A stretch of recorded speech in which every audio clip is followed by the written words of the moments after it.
Oh, nggak di live. Coba tanya Pak Katman. Belum. Coba tanya Pak Katman.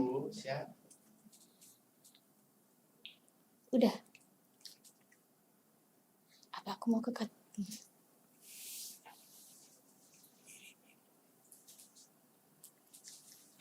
1, 2, 3. Hai Sobat Data, salam satu data pendidikan Indonesia. Bisa kita ulangi? Anda belum siap? Aduh, mari kita ulangi lagi ya.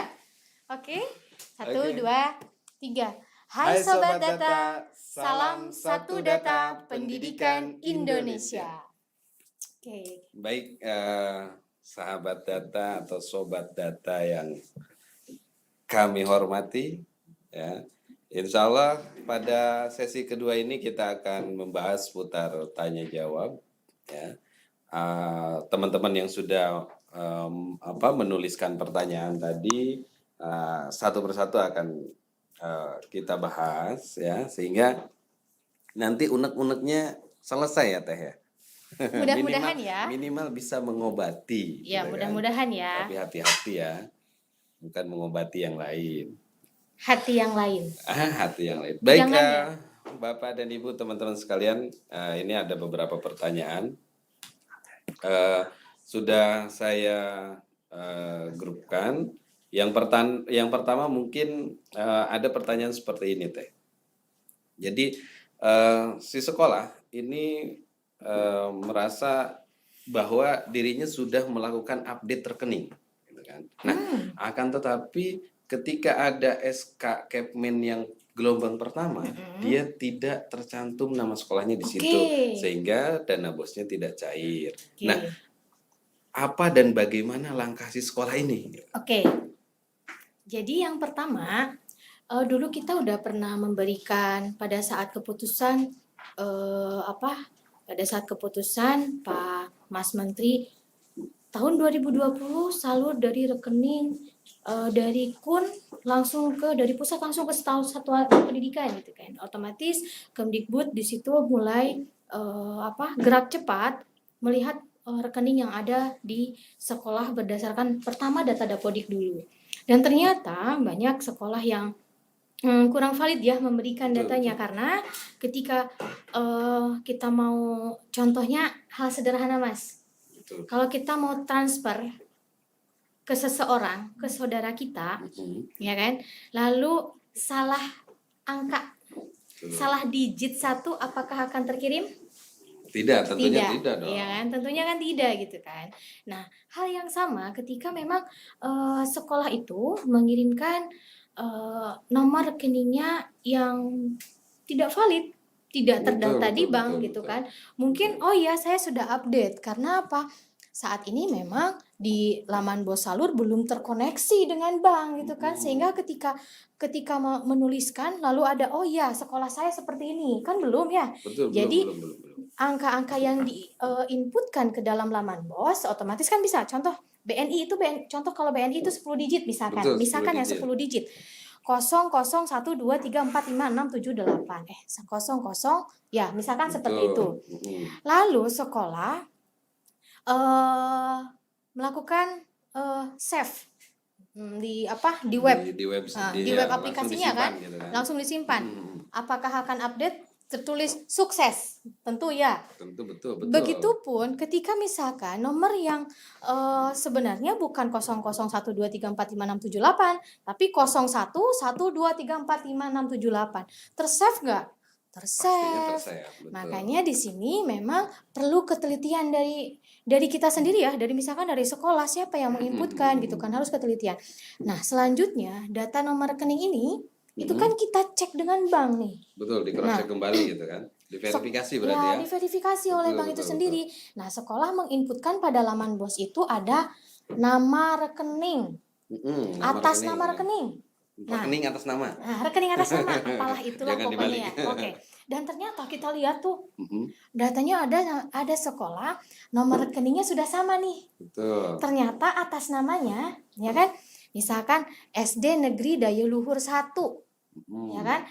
Ternyata di banknya namanya SD Negeri 1 satu daya luhur. Betul. Berbeda kan? Pasti berbeda Nah, karena itu berbeda. kita tidak masukkan dulu, tentu harus cross check dulu kan. Nah, selanjutnya penulisannya ada sekolah yang menuliskannya itu dengan alamat atas nama rekeningnya. Betul. Ya kan? Ada Dengan yang alamat seperti ya itu, kan? betul, Ada betul. dengan alamat. Kemudian ada yang menuliskannya ya intinya tidak sesuai, karena kalau di bank itu tentunya akan dilihat per digit atau ya digit di pertama ya. Betul, digit yang pertama apa, huruf apa, kedua, ketiga itu spasi pun akan terbaca. Ya. Spasi pun akan terbaca. Itu sih sebenarnya masalahnya. Jadi rekening apa yang di tahap 1 gelombang 1 itu adalah yang rekeningnya statusnya valid berarti ya. sama antara yang sekolah inputkan dengan yang ada di bank. Nah, sekarang kalau dia tidak masuk ke dalam gelombang pertama, apakah dia masih ada harapan untuk masuk ke gelombang selanjutnya? Tentu, karena kita gelombang 2 kita sedang proses sekitar ada 55 ribuan dan masih ada gelombang 3. Nah, mengapa hal ini terjadi gitu kan ya, karena kita melibatkan bank. Betul. Bank yang diinputkan oleh sekolah, intinya itu seperti itu. Nah, jadi perlu ada cross check juga, verifikasi juga dari bank terkait untuk meminimumkan retur. Ada juga yang retur, telah disalur retur. Retur, kenapa retur? Biasanya disebabkan ya sekolah merubah nama rekening setelah kita melakukan matching dengan bank dengan yang ya dengan bukan bank penyalur tapi dengan mitra bank yang mitra bank yang sekolah masukkan itu. Nah, kemudian dia sudah di matching dengan Kementerian Keuangan gitu kan, udah proses salur. Tetapi nah pada jeda itu sekolah merubah kayak gitu. Sehingga berarti diharapkan kalau sekolah sudah update di laman BOS, berarti jangan melakukan perubahan nama atau nama rekening berarti di bank. Nah, sebenarnya sebaiknya tuh seperti itu dulu gitu kan. Jadi sekarang itu untuk yang wanti-wanti lah, untuk yang di gelombang 1 gitu kan, sebaiknya jangan berubah dulu. Meskipun nanti ternyata kan sebenarnya ini rekeningnya rekening aktif nih. Yang penting aktif atas nama sekolah, bukan atas nama pribadi. Ya, atas nama sekolah. Yang penting rekeningnya tuh aktif. Nah, kalau misalkan ternyata kan ada nih kasus, contohnya tuh kayak gini, kemarin tuh saya dapat banyak banget tuh WA ya. Kayaknya saya bukan nomor HP saya kayak udah CS deh. CS-nya bos berarti ya. Jadi udah banyak banget ya. Dia masuk ke nomor rekening Bosda yang biasa mereka gunakan Bosda. Ya, tapi kan itu aktif ya, terbaca oleh bank gitu kan, dan ada atas nama sekolah tersebut ya tidak masalah, nggak apa-apa. Toh kita tidak mempermasalahkan bahwa itu di dana BOS itu ya, bahwa mungkin mungkin sekolah gini kali ya, mereka punya beberapa rekening khusus kali ya. Oh, biar pada saat dana masuk bisa kelihatan, atau misalkan mereka kalau ini rekening khusus sekolah untuk Bosdanya, ini khusus yang dari APBN kayak gitu kan. Nah, mungkin yang seperti itu. Tapi sebenarnya tidak masalah kalau dari sisi kita, dari sisi Kementerian Keuangan pun, dari sisi Kementerian Pendidikan dan Kebudayaan pun sebenarnya tidak masalah. Yang penting rekening itu aktif dan atas nama sekolah, bukan atas nama pribadi. Nanti masuk kantong dong. Betul, bisa beli mobil dong. Kan merdeka, iya. Baik, jadi teman-teman janganlah ya, jangan main-main lah. Pastikan bahwa ketika kemarin kita ada cut off 18 Februari ya, cut off penginputan rekening gitu kan. Penginputan rekening itu 20 Januari, 20 Kang. Januari. Nah, betul. 20 Januari, Kang. Itu adalah bukan data cut off siswanya ya, tapi untuk rekeningnya data cut off siswanya tetap pakai Dapodik 31 Oktober 2019. Untuk cut off rekeningnya itu baru di 20 Januari. Ya. Baik. Nah, satu lagi masalah rekening. Kalau yang sampai sekarang nih, misalkan kan ada yang dapat SMS broadcast, ya kan? Ya. SMS broadcast tuh. rekening, ya itu memang terdeteksi ganda. Ya contohnya tadi aja ketika sekolah satu, yang satunya 0123, ya kan, 00123. Yang satunya sebenarnya yang aslinya itu 08123. Tetapi karena dia inputnya malam, diburu-buru atau sudah lelah, angka 8 jadi 0. Sama nggak? Meskipun itu daerahnya, yang satu di Sulawesi, yang satu di Sumatera. Tapi kalau misalkan terinputnya ganda kan memang ganda ya. Nah, hal yang seperti itu pun ya itu sebenarnya apa ya? Ya contoh-contoh sederhana lah gitu yang bisa menyebabkan kenapa sih bisa ganda dan sebagainya. Ya ibu masukinnya rekening yang seperti apa. Nah, ya jangan lupa ketika inputkan rekening kan bawa buku rekeningnya, ya kan, dibawa rekeningnya, nomornya berapa, ada spasi atau enggak atas namanya. Nah itu harus diperhatikan juga. Baik, kita beranjak ke pertanyaan kedua ya, agar Oh ini tuh baru satu. ya kita baru satu pertanyaan. Pertanyaan kedua, begini, ada lagi yang bertanya, kami sudah dapat dana BOS, kami berada di daerah 3T. Nah, tapi jumlah yang kami terima tuh real sesuai dengan jumlah sekolah. Sedangkan di tahun 2019 kami dikalikan 60. Ya. Nah, untuk tahun ini bagaimana gitu kan? Ya. Nah, jadi ketika kita menentukan kebijakan data, tentu kita ada dasar hukum, ya kan? Nah, tentu dasar hukumnya ini kan harus ya kalau tidak yang setara berarti yang lebih tinggi dong, ya kan? Yang lebih tinggi, ya kan? Acuannya memang untuk yang 3T nih, memang kan secara normatifnya memang berhak dia langsung 60 gitu kan. Tetapi kita harus punya dasar bahwa sekolah-sekolah yang di 3T itu khawatirnya gini loh. Yang dikhawatirkan itu adalah tidak tepat sasaran.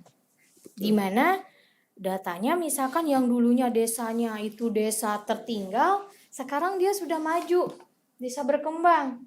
Atau dia sudah maju, desa maju dan mandiri atau kan. Nah, hal itu yang membuat misalkan contohnya saja gitu kan. Ada sudah memang, nah kita nunggu data yang terbaru yang mudah-mudahan intinya itu akan diperhitungkan. Seperti itu. Baik. Tapi belum di tahap satu belum di ini. tahap satu berarti ya. Sabar ya. Ya, mudah-mudahan ada sedikit pencerahan berarti ya. Ya, sabar ya, sabar. Baik, pertanyaan selanjutnya nih kaitannya dengan tentu dengan tadi masih dengan honor gitu kan. Ada yang bertanya kembali. Apakah gitu kan guru yang tidak punya NUPTK bisa dibayarkan honornya dari 50%, tapi dia sudah ada di Dapodik gitu kan. Dia sedang mengajukan penerbitan NUPTK. Di Perpal PTK-nya sudah diajukan, sudah sampai ke tahap LPMP. Nah, ini bagaimana? Apakah bisa diagendakan atau memang tahun depan saja? Oh, kalau menurut saya rencanakan saja, ya kan? Rencanakan saja. Nanti pada saat NUPTK itu sudah terbit baru bisa dibayarkan. Jadi daripada sekolah misalkan tidak merencanakan itu gitu kan, nanti malah jadi tidak bisa dibayarkan. Lebih baik rencanakan saja. Yang namanya perencanaan kan nantinya bisa terrealisasi bisa tidak kan. Betul. Ketika terrealisasi berarti alhamdulillah, ketika tidak terrealisasi berarti bisa geser. Nunggu nanti pergeserannya itu mengikuti aturan pengelolaan daerah, tata kelola keuangan daerah ya.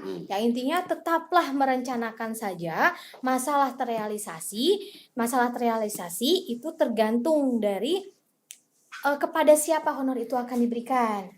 Tentunya kalau misalkan ini masuk ke dalam yang 50%, kalau dia guru ya harus mengikuti 3 syarat tadi. Berilah pada saat semua 3 syarat tadi itu terpenuhi. Itu sih aman. Oke. Ya? Satu lagi mungkin masih kaitannya dengan honor. Itu kan tadi untuk guru. Nah, bagaimana untuk tenaga kependidikan? Apakah syaratnya disamakan dengan guru gitu kan?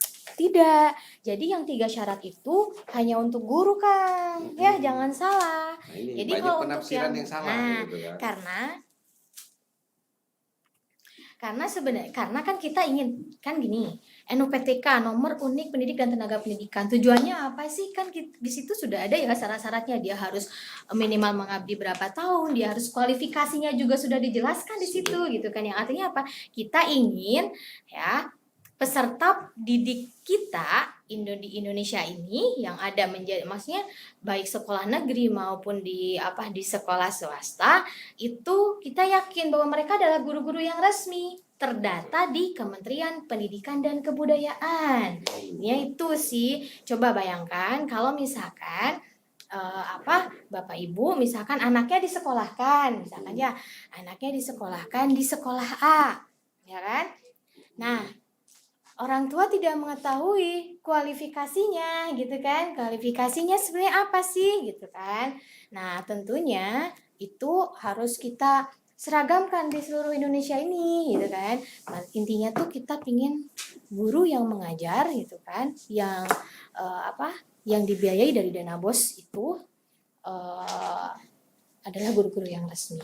Baik, itu saya kira untuk honor, pembayaran honor yang 50%, baik itu untuk GTT atau guru swasta atau guru negeri gitu. Saya kira sudah cukup jelas ya. Oh iya, satu lagi. Nah, ini dengan adanya kebijakan ini justru menjadi bagus, menjadi dorongan loh sebenarnya. Dorongan apa? Pemerintah daerah itu care bahwa guru-guru itu harus resmi. Nah, banyak kemarin tuh banyak loh Mas. Ada DPRD, ada kepala dinas datang. Artinya apa? Mereka dengan ketika kebijakan ini dimasukkan ke dalam BOS, mereka oke, saya akan meresmikan mereka, membuat SK melegalkan mereka, membuat SK penugasannya sesuai dengan aturan yang berlaku. Padahal kenapa nggak dari dulu ya diurusin ya? Betul. Iya, padahal kan juknisnya kan tetap ya sama bahwa itu hanya butuh ya lihat aja lah di juknisnya untuk pengelolaan pengajuan NUPTK. Oke. Yang selanjutnya ini tadi terkait dengan honor. Selanjutnya kaitannya dengan proses belanjanya. Ini ada pertanyaan perihal apakah pembayaran honor, barang jasa dan sebagainya, apakah itu harus melalui transfer non tunai atau tidak? Karena ada di salah satu kabupaten kota Perbubnya mewajibkan non tunai. Oke. Seperti itu. Nah, ini menarik sekali nih, ya kan? Jadi sebenarnya gini, non tunai ini sebenarnya dari instruksinya presiden sendiri kan, bahwa sebenarnya kenapa non tunai itu sebenarnya untuk bahwa pembelanjaan kita tuh tercatat, ya kan? Tercatat. Kalau tidak non tunai mungkin bisa dicatat atau kelupaan dan sebagainya. Tapi kan kalau misalkan non tunai ada kelihatan itu, ada histori, terekam, tercatat dengan baik. Nah, perihal ini lalu turunlah ada SM Mendagri tentang transaksi non tunai diberlakukan bagi pemerintah daerah, ya kan? Nah, kemudian kalau di Kementerian Pendidikan kita ada implementasi dana BOS menggunakan transaksi non tunai baru di 7 provinsi di 8 kota. Tetapi tidak menutup kemungkinan ketika pemerintah daerah setempat karena sekolah sudah menjadi bagiannya pemerintah daerah ya. Lalu si pemerintah daerah bilang semua pembelanjaan tuh non tunai, misalkan gitu kan. Apakah berlaku buat sekolah? Ya tentu gitu kan. Akan tetapi mohon diperhatikan juga ketika pemerintah daerah memberikan kebijakan misalkan itu wajib atau apa. Nah, lihat infrastruktur di daerah itu sendiri, lihat kondisi sekolah itu sendiri. Betul. Gitu kan.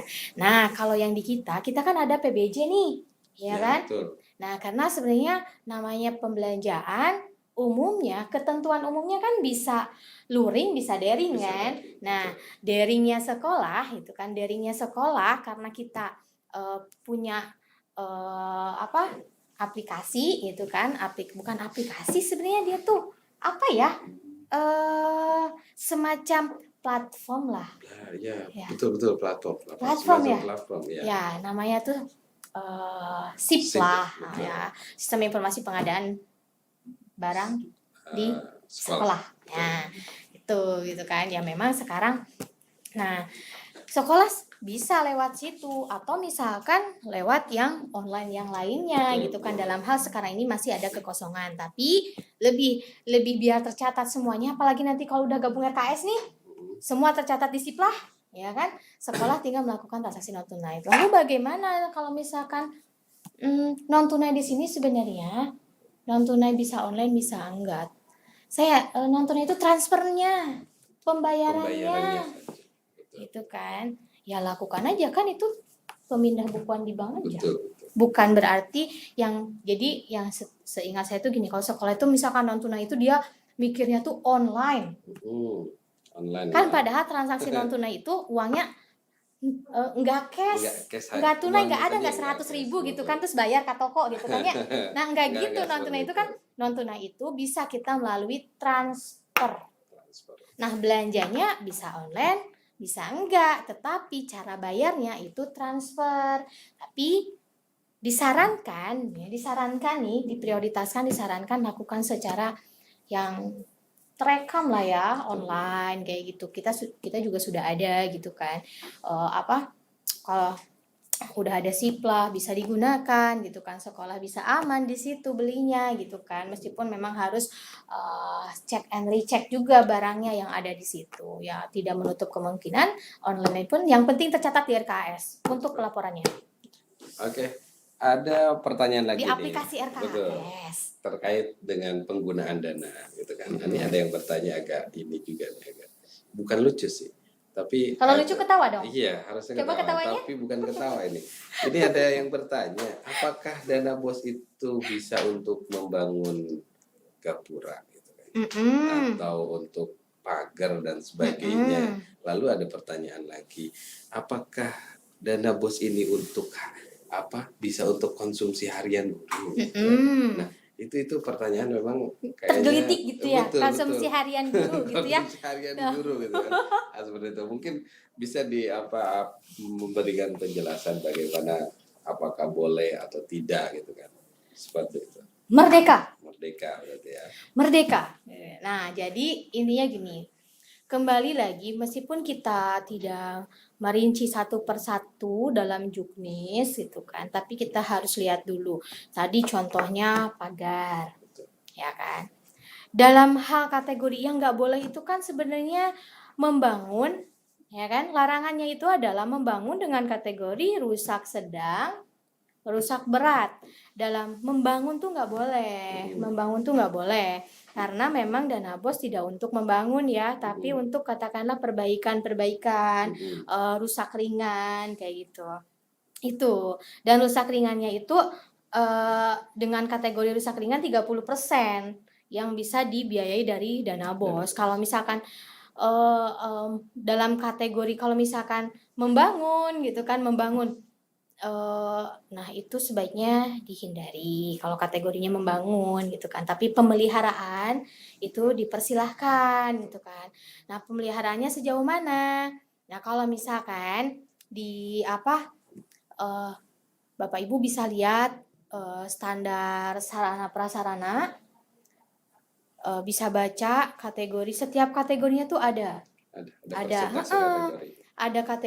kategori misalkan untuk melengkapi ruang kelas seperti apa, untuk misalkan gedung sekolah itu sejauh apa yang ada misalkan sebagainya, itu tuh ada. Tapi yang perlu diperhatikan itu nggak boleh untuk yang merehab rusak ringan, ya kan, rusak berat, dan juga kategorinya itu membangun ruang kelas, duitnya habis. Ya kan? Karena marwahnya dana BOS itu adalah sebenarnya non personalia. Itu aja sih. Ya kalau untuk pemeliharaan,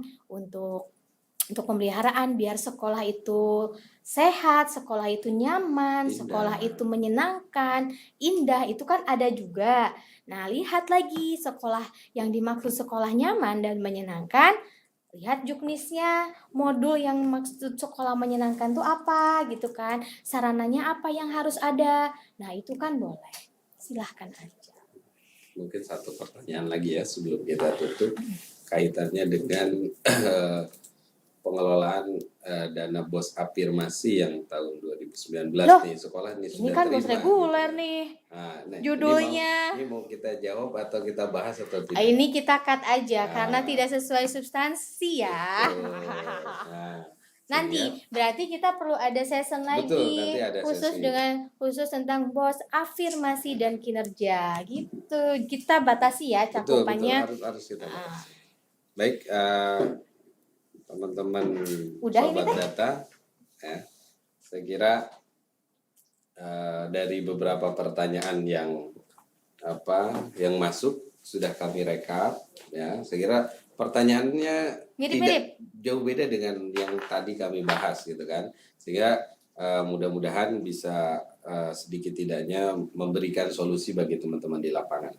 Baik, teman-teman, sebelum kami akhiri, mungkin untuk selanjutnya gitu kan, nanti untuk selanjutnya teman-teman bisa cek info-info apa saja yang kaitannya baik itu dengan aplikasi RKS atau BOS sekalipun gitu kan. Kami ada Instagramnya, ya, ada media sosialnya lah. Ada media sosialnya ya? Yang memang resmi kami bikin, ya. Nanti teman-teman bisa cek di mana, di bawah apa di atas nih?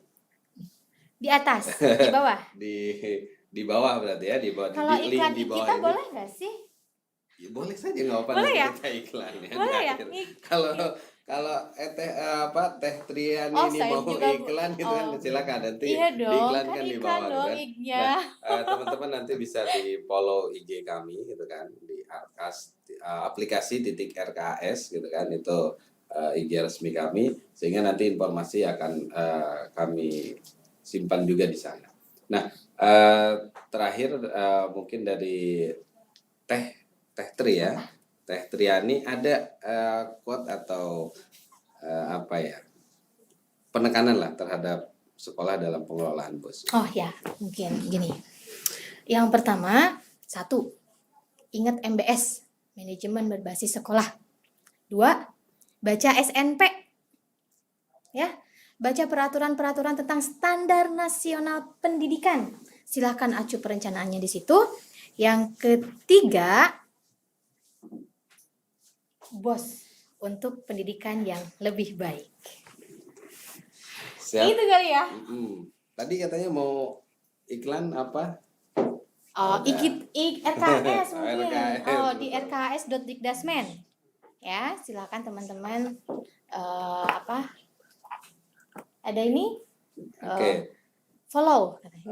Nanti jangan lupa di follow IG kami, untuk YouTube-nya jangan lupa di subscribe gitu kan. Subscribe, like and share. Betul, seperti itu. Oke, untuk selanjutnya nanti akan kami, mungkin hari besok kami akan mengadakan live streaming juga gitu kan, kaitannya dengan aplikasi. Aku gitu boleh kan. duduk di sini enggak? Boleh, berarti tentu ya. Boleh dong. Besok kita gantian gitu kan. Ya. Baik, sahabat data, sebelum kami akhiri gitu kan, seperti biasa, Hai sobat data, salam satu data pendidikan Indonesia. Nggak ada musik ya?